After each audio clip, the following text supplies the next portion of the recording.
અમદાવાદમાં સતત બીજા દિવસે ધોધમાર વરસાદ। શહેરમાં આજે સરેરાશ 1 ઇંચ વરસાદ, સૌથી વધુ નરોડામાં 2 ઇંચ વરસાદ। આવતીકાલે કેટલીક સ્કૂલો બંધ રાખવાનો નિર્ણય કર્યો।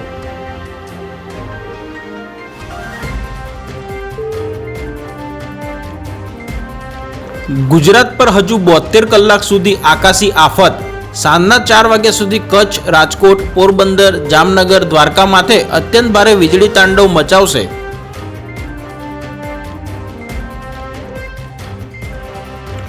કૃષ્ણ જન્મોત્સવની ઉજવણી। કલોલ તાલુકાની પાનસર નગરીમાં જન્માષ્ટમીનો ભવ્ય મેળો યોજાયો। હિંડોળા દર્શન સાથે જન્માષ્ટમીના પાવન પર્વની ઉજવણી કરવામાં આવી। કલોલમાં વરસાદથી જનજીવન પ્રભાવિત। નીચાણવાળા વિસ્તારમાં પાણી ભરાતા જન્માષ્ટમી પર્વની ઉજવણી પર અસર। અંડરબ્રિજમાં પાણી ભરાતા વાહન વ્યવહાર બંધ કરાયો।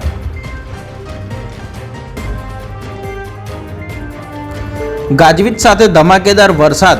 ઊંઝા શહેરમાં રાત્રિ દરમિયાન 3 ઇંચ વરસાદ ખાબક્યો।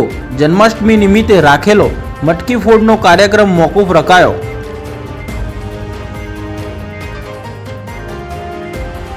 વડોદરામાં પૂરની ભયાનક સ્થિતિ। સિદ્ધાર્થ બંગલોનો એક માળ ડૂબ્યો। સ્થાનિકોએ કહ્યું દૂધ નથી મળતું, પાણી ઘૂસવાના ડરથી રાત્રે ઊંઘ્યા નથી।